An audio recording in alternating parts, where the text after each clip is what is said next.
Lo dejó sobre la mesa cerca de la cama. Al darse la vuelta para irse, un gemido lo detuvo en seco.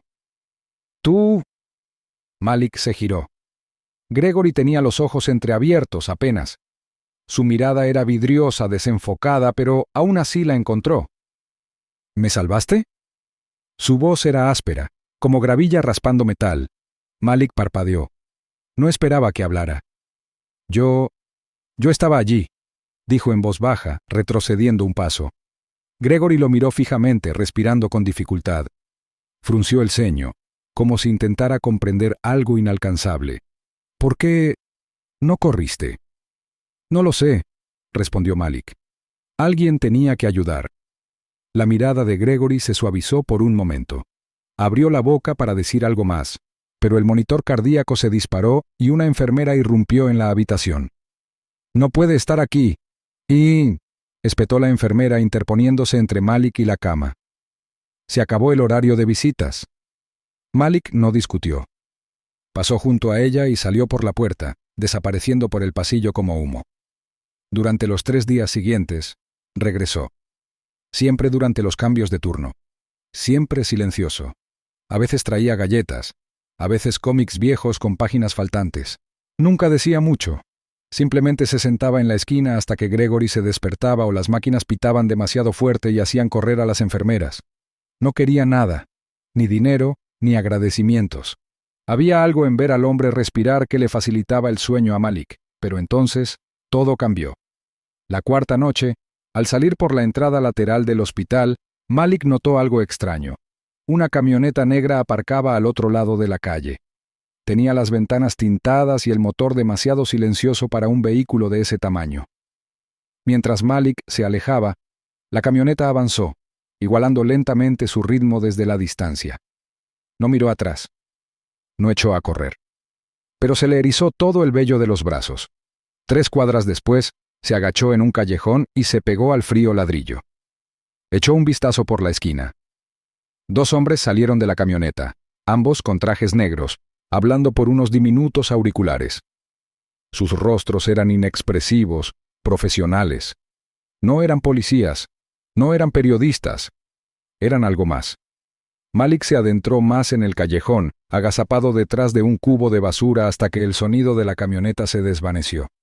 Esa noche no regresó al refugio. Durmió detrás de una vieja mueblería, bajo una lona rasgada, envuelto en una manta que olía a polvo y naftalina. No se sentía seguro. Ya no. A la mañana siguiente, en el hospital, algo más no le cuadraba. Un hombre con traje gris había llegado temprano, alto, bien afeitado, con una voz demasiado suave para confiar en él. Se presentó como el asistente de Gregory, aunque nunca dio su nombre. «Solo estoy aquí para asegurarme de que el señor Alton se recupere sin distracciones», les dijo a las enfermeras. Cuando Gregory preguntó por el chico, el asistente sonrió levemente. «Lo estamos intentando, pero no hay constancia de que ingresaran más personas ese día. No hay nombre, no hay registro de visitas. Nada». El ceño de Gregory se profundizó. «Encuéntralo». La sonrisa del asistente no llegó a sus ojos. «Por supuesto». Pero Malik ya había desaparecido de nuevo, esta vez por decisión propia. No quería que lo encontraran, todavía no, porque había vuelto al lugar del accidente. El vehículo había sido remolcado, pero el suelo aún conservaba las marcas de las quemaduras. Y allí, en la grava donde el fuego había devorado el motor, Malik encontró algo, pequeño, negro y chamuscado. Un trozo de plástico derretido con cables aún fundidos en el interior. No parecía parte de un coche normal. Se lo llevó a alguien de confianza. Elijah, de 15 años, lo suficientemente listo como para hacer que los cortafuegos del colegio parecieran papel mojado. Compartieron habitación en el refugio durante los últimos 6 meses. Elijah no hizo preguntas. Solo arqueó una ceja cuando Malik sacó el objeto de su bolsillo y lo dejó en el suelo entre ellos. ¿Esto salió del coche?, Srenia preguntó Elijah. «Sí», dijo Malik. «¿Puedes decir qué es?» Elijah entrecerró los ojos, dándole la vuelta al objeto derretido con un lápiz. «Algún tipo de transmisor. Podría tener una fuente de energía. Espera». Abrió su viejo portátil, conectó una batería adicional y escaneó los circuitos restantes del objeto. La pantalla se iluminó con un esquema. Elijah arqueó las cejas. «Esto no es de ningún vehículo de producción», dijo. Tenía un temporizador. Capacidad de señal remota. «¿Y ves esto?». Señaló un punto verde parpadeante en el escáner. A prueba de fallos. Solo podía activarse si alguien enviaba una orden desde fuera. Malik miró la pantalla. «No fue un accidente, ¿verdad?». «Srenia», susurró. «No», dijo Elijah. «Alguien intentó matarlo». El estruendo rompió el silencio matutino como un disparo.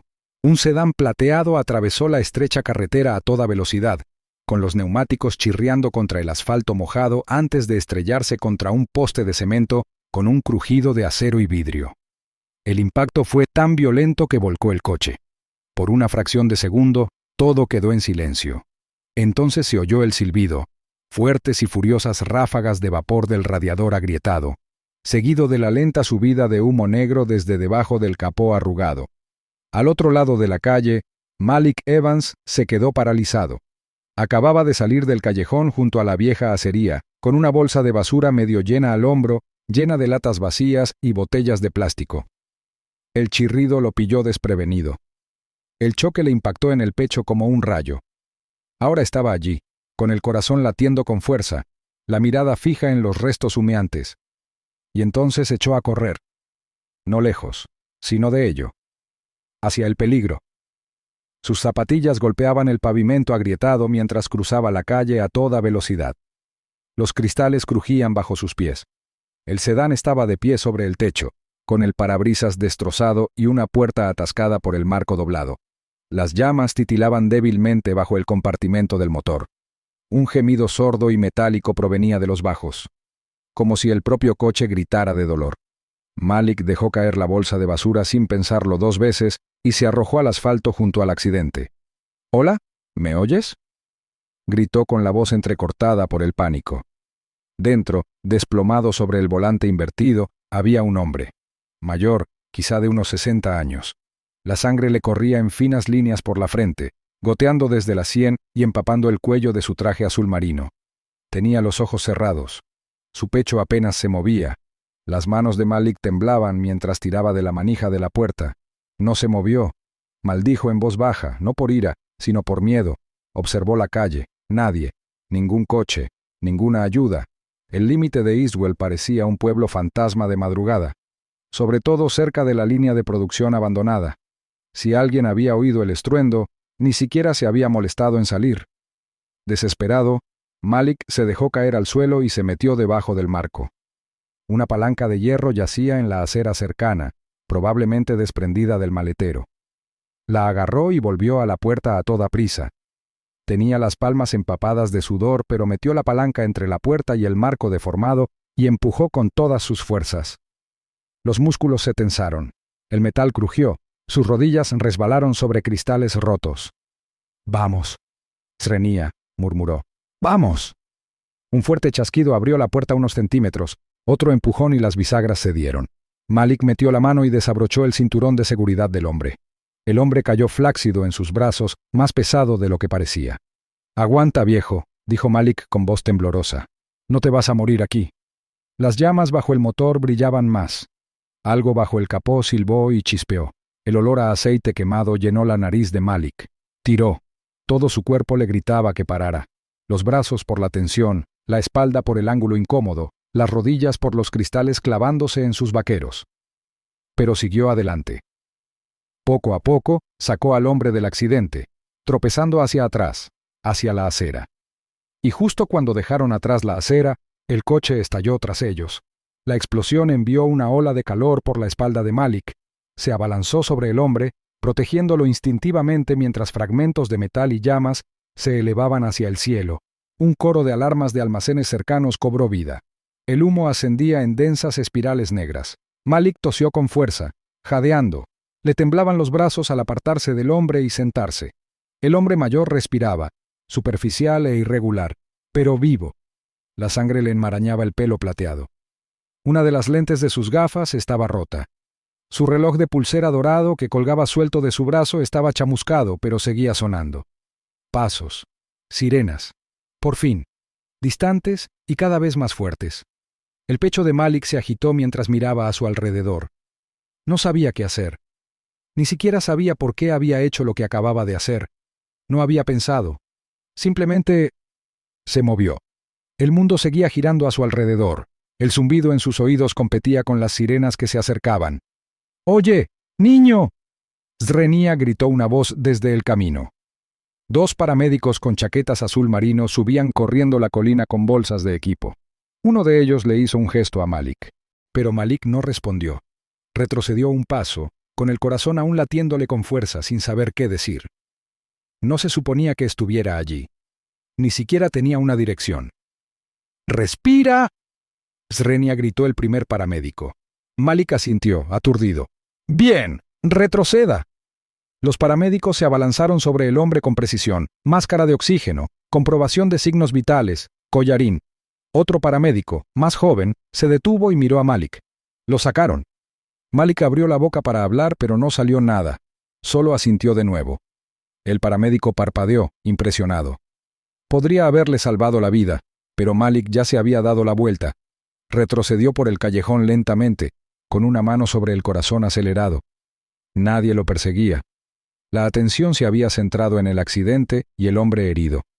Una vez oculto en las sombras entre 2 contenedores, Malik se apoyó en la fría pared de ladrillo y se deslizó hasta el suelo.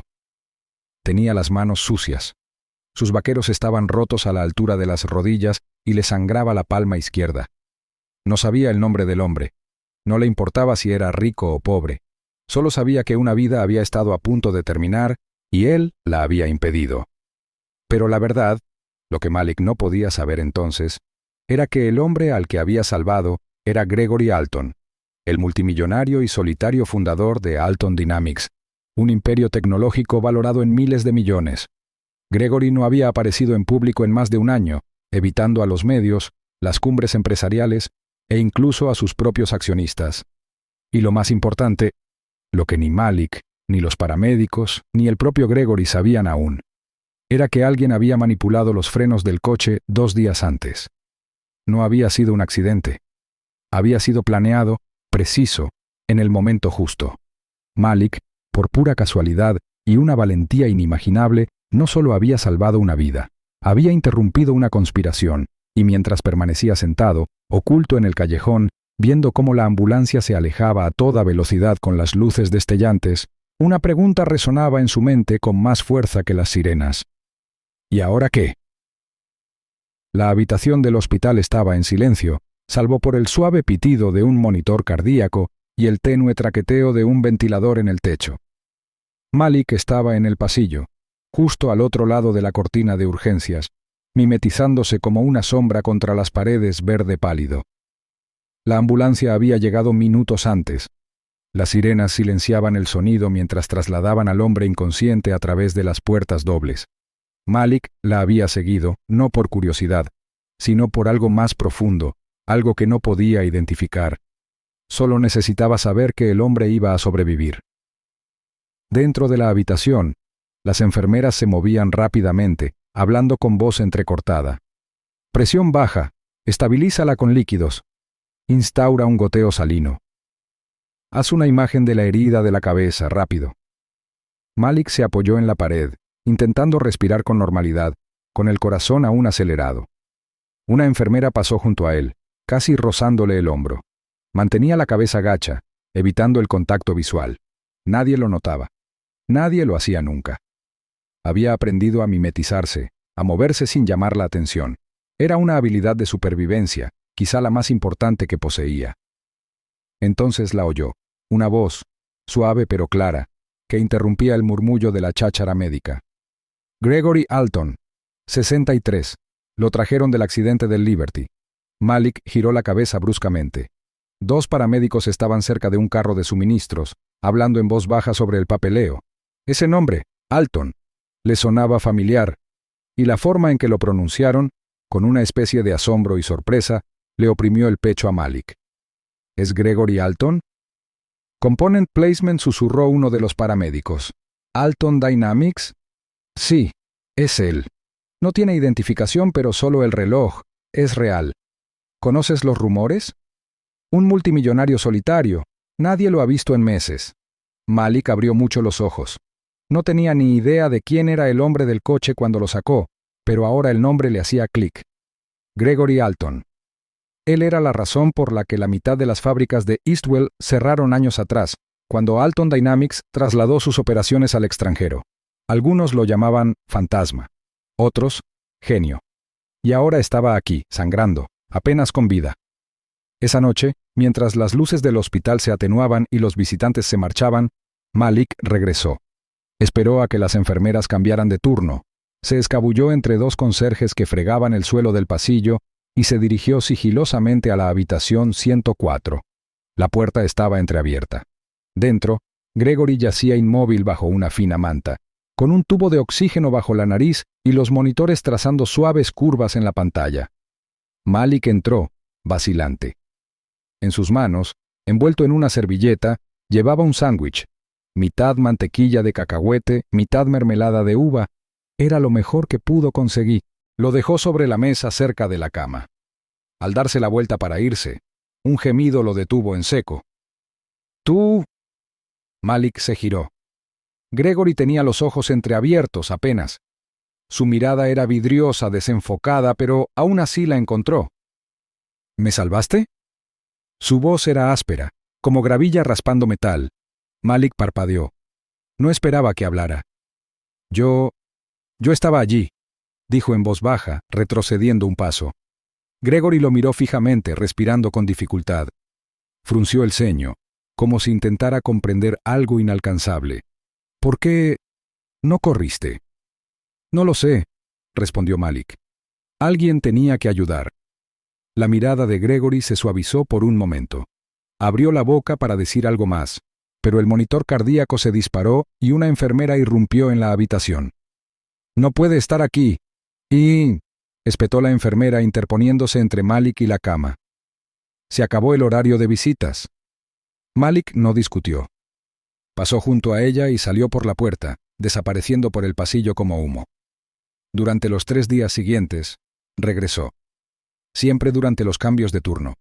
Siempre silencioso. A veces traía galletas, a veces cómics viejos con páginas faltantes. Nunca decía mucho. Simplemente se sentaba en la esquina hasta que Gregory se despertaba o las máquinas pitaban demasiado fuerte y hacían correr a las enfermeras. No quería nada, ni dinero, ni agradecimientos. Había algo en ver al hombre respirar que le facilitaba el sueño a Malik, pero entonces todo cambió. La 4ª noche, al salir por la entrada lateral del hospital, Malik notó algo extraño. Una camioneta negra aparcaba al otro lado de la calle. Tenía las ventanas tintadas y el motor demasiado silencioso para un vehículo de ese tamaño. Mientras Malik se alejaba, la camioneta avanzó, igualando lentamente su ritmo desde la distancia. No miró atrás. No echó a correr. Pero se le erizó todo el vello de los brazos. 3 cuadras después, se agachó en un callejón y se pegó al frío ladrillo. Echó un vistazo por la esquina. 2 hombres salieron de la camioneta, ambos con trajes negros, hablando por unos diminutos auriculares. Sus rostros eran inexpresivos, profesionales. No eran policías, no eran periodistas, eran algo más. Malik se adentró más en el callejón, agazapado detrás de un cubo de basura hasta que el sonido de la camioneta se desvaneció. Esa noche no regresó al refugio. Durmió detrás de una vieja mueblería bajo una lona rasgada, envuelto en una manta que olía a polvo y naftalina. No se sentía seguro. Ya no. A la mañana siguiente, en el hospital, algo más no le cuadraba. Un hombre con traje gris había llegado temprano, alto, bien afeitado, con una voz demasiado suave para confiar en él. Se presentó como el asistente de Gregory, aunque nunca dio su nombre. «Solo estoy aquí para asegurarme de que el señor Alton se recupere sin distracciones», les dijo a las enfermeras. Cuando Gregory preguntó por el chico, el asistente sonrió levemente. «Lo estamos intentando, pero no hay constancia de que ingresaran más personas ese día. No hay nombre, no hay registro de visitas. Nada». El ceño de Gregory se profundizó. «Encuéntralo». La sonrisa del asistente no llegó a sus ojos. «Por supuesto». Pero Malik ya había desaparecido de nuevo, esta vez por decisión propia. No quería que lo encontraran. Todavía no. porque había vuelto al lugar del accidente. El vehículo había sido remolcado, pero el suelo aún conservaba las marcas de las quemaduras. Y allí, en la grava donde el fuego había devorado el motor, Malik encontró algo, pequeño, negro y chamuscado. Un trozo de plástico derretido con cables aún fundidos en el interior. No parecía parte de un coche normal. Se lo llevó a alguien de confianza. Elijah, de 15 años, lo suficientemente listo como para hacer que los cortafuegos del colegio parecieran papel mojado. Compartieron habitación en el refugio durante los últimos 6 meses. Elijah no hizo preguntas. Solo arqueó una ceja cuando Malik sacó el objeto de su bolsillo y lo dejó en el suelo entre ellos. ¿Esto salió del coche? Srenia preguntó Elijah. Sí, dijo Malik. ¿Puedes decir qué es? Elijah entrecerró los ojos, dándole la vuelta al objeto derretido con un lápiz. Algún tipo de transmisor. Podría tener una fuente de energía. Espera. Abrió su viejo portátil, conectó una batería adicional y escaneó los circuitos restantes del objeto. La pantalla se iluminó con un esquema. Elijah arqueó las cejas. Esto no es de ningún vehículo de producción, dijo. Tenía un temporizador. Capacidad de señal remota. ¿Y ves esto? Señaló un punto verde parpadeante en el escáner. A prueba de fallos. Solo podía activarse si alguien enviaba una orden desde fuera. Malik miró la pantalla. No fue un accidente, ¿verdad? Srenia, susurró. No, dijo Elijah. Alguien intentó matarlo. Malik se recostó en su asiento, con el corazón latiendo de nuevo. El hombre que había salvado, Gregory Alton, estaba destinado a morir. Y de alguna manera, por instinto, Malik había echado por tierra el plan cuidadosamente trazado de alguien. ¿Y ahora qué? Preguntó Elijah. Malik no respondió. Miró por la ventana con la mandíbula apretada. No sabía quién estaba detrás. No sabía por qué. Pero tenía la primera pieza de algo mucho más grande, y no iba a escapar. Malik se deslizó por la entrada trasera del hospital poco después de la medianoche. El latido de su corazón resonaba más fuerte que sus pasos. Mantenía la cabeza gacha y las manos metidas en las mangas de su enorme sudadera con capucha. La caja negra estaba envuelta con fuerza en un trapo viejo y apretada contra su pecho como si pudiera desaparecer si la soltaba. Pasó en silencio junto a sillas de ruedas vacías y luces parpadeantes en el pasillo, junto al guardia de seguridad dormido que nunca había notado al chico entrando y saliendo como un fantasma durante las últimas noches. El pasillo frente a la habitación 104 estaba oscuro y silencioso. Malik se quedó quieto unos segundos, escuchando. Ni pasos, ni voces, solo el suave zumbido de las máquinas médicas a través de la puerta. La abrió. Gregory Alton estaba sentado erguido esta vez, apoyado en almohadas, con la vista escudriñando una gruesa carpeta en su regazo. Parecía mayor ahora que hacía solo unos días, cansado, más delgado. Su rostro estaba marcado por un profundo moretón en la sien y su brazo derecho descansaba en cabestrillo. Pero su mirada volvía a ser aguda. Alerta. Al ver a Malik se detuvo. Su boca se torció como si fuera a sonreír, pero no lo hizo. «Esperaba que volvieras», dijo Gregory en voz baja pero clara. Malik entró sin decir palabra y sacó el objeto envuelto en negro de debajo de su sudadera. Lo colocó con cuidado en la bandeja de la cama, junto a la carpeta de Gregory. El hombre mayor lo miró durante un largo instante, luego extendió lentamente la mano y desenvolvió la tela. Al ver los bordes quemados y el cableado derretido, se le congelaron los dedos. «¿Dónde encontraste esto?» Srenia, preguntó Gregory bajando la voz hasta convertirse en un susurro. «Allá en el lugar del accidente», dijo Malik. «Estaba enterrado en la grava donde explotó el motor.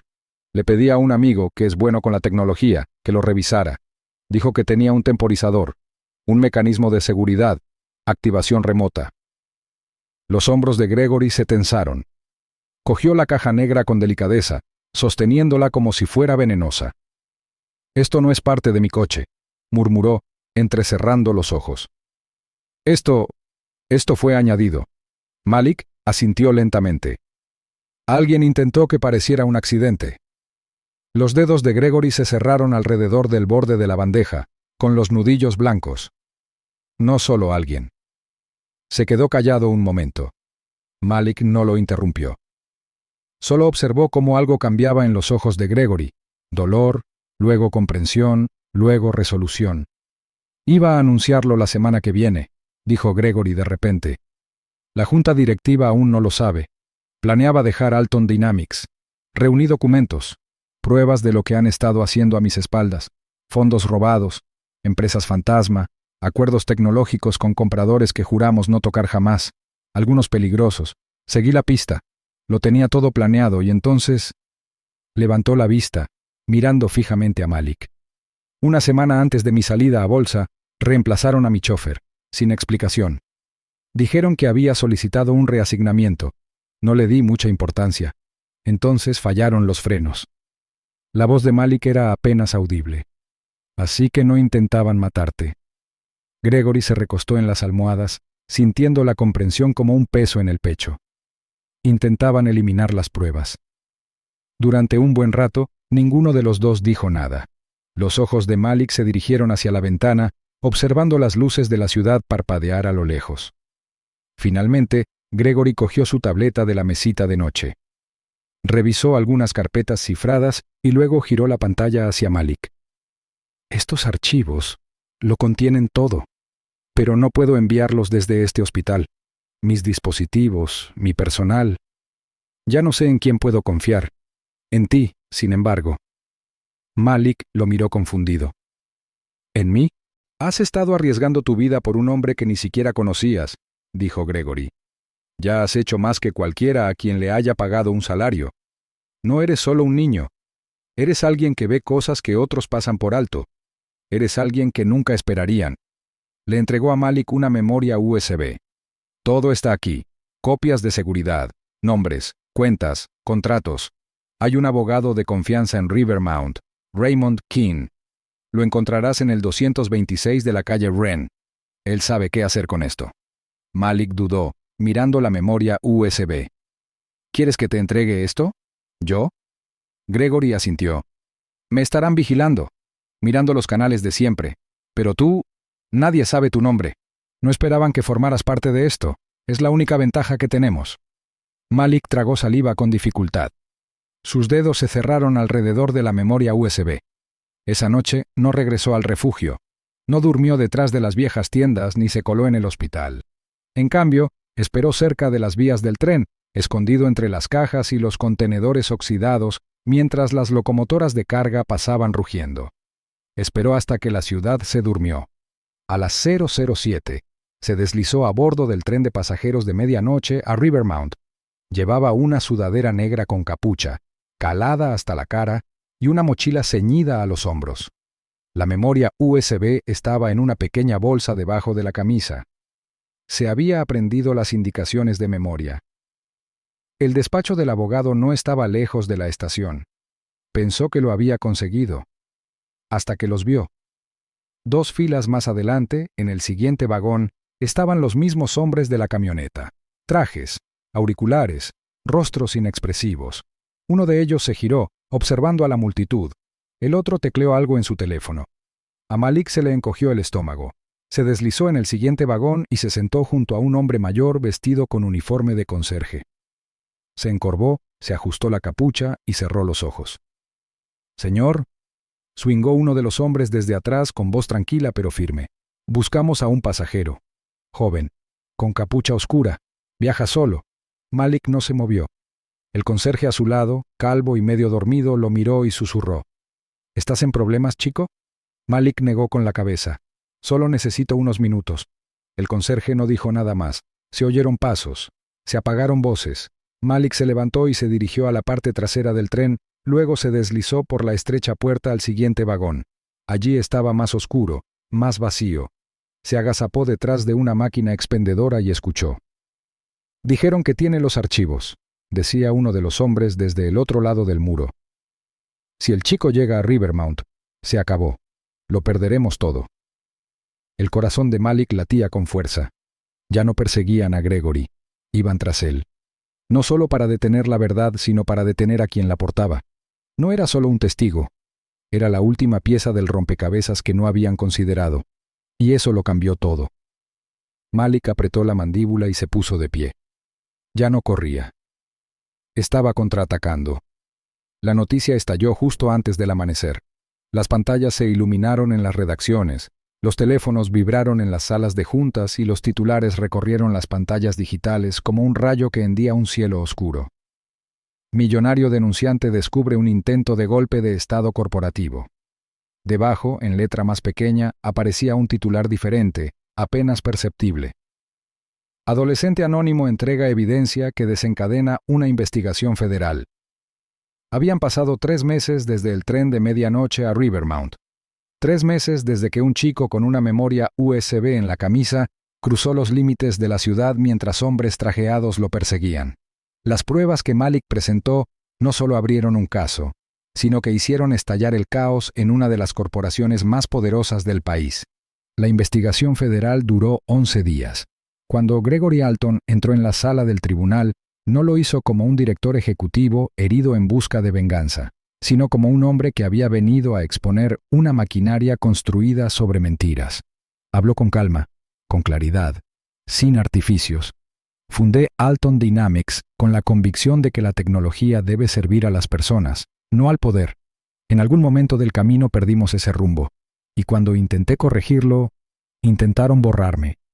Entregó los registros que Malik había llevado consigo, mensajes internos, libros de contabilidad ocultos, esquemas de tecnología no aprobada destinada al mercado negro internacional, y peor aún, pruebas de que 3 de sus altos ejecutivos habían desviado millones mediante operaciones fantasma, sobornado a funcionarios del gobierno y conspirado para tomar el control permanente de la empresa, obligando a Gregory a jubilarse.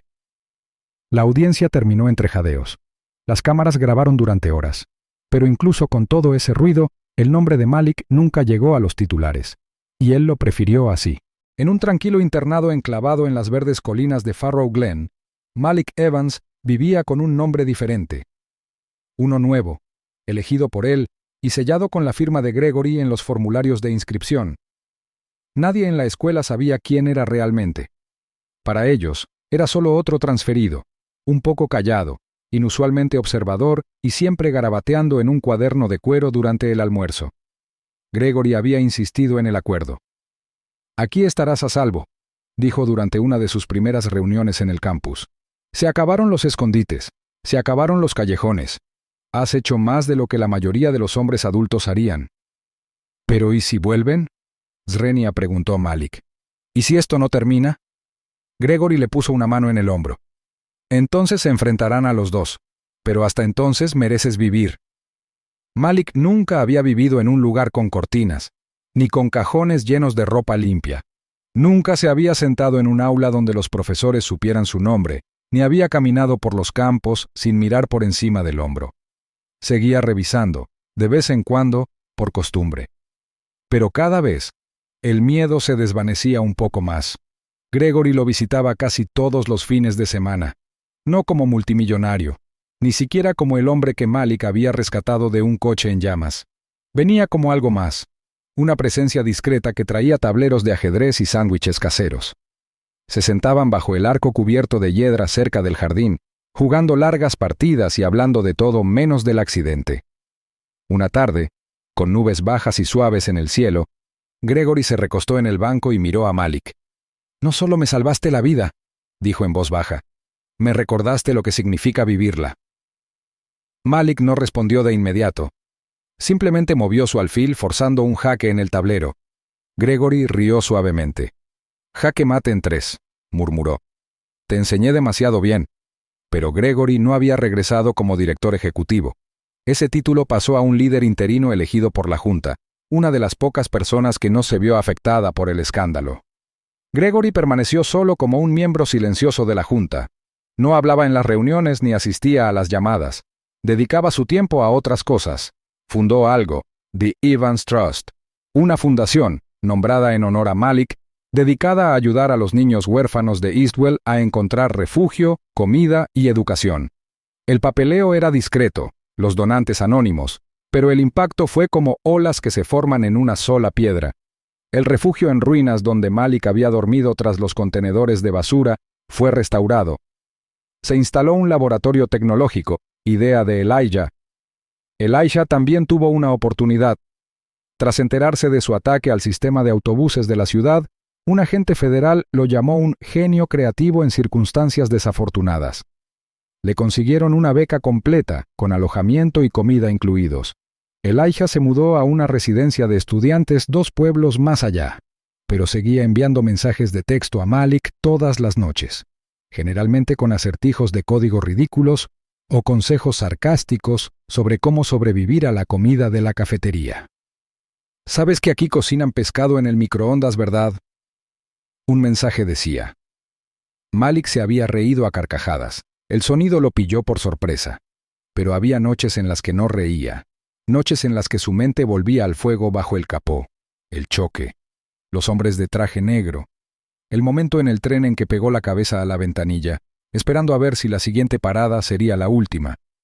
Lo anotó todo en su cuaderno. No para el mundo, solo para él. Páginas llenas de diagramas, recuerdos, preguntas silenciosas y cosas que no quería olvidar. En la última página, escrita con tinta negra y rodeada 2 veces, una frase se alzaba sola. Nadie es invisible cuando hace lo correcto. A cientos de kilómetros de distancia, en una finca privada con vistas a los acantilados de Havendale, Gregory Alton estaba solo en su terraza, contemplando el mar. El sol acababa de ocultarse tras las olas, y el cielo tenía el color de un pergamino viejo. En su mano llevaba un cuaderno familiar, encuadernado en cuero, con los bordes desgastados y lisos. Pasó a la última página y volvió a leer la línea. Sonrió, silenciosa y completamente. No necesitaba titulares, no necesitaba venganza. Tenía lo que importaba, y Malik también.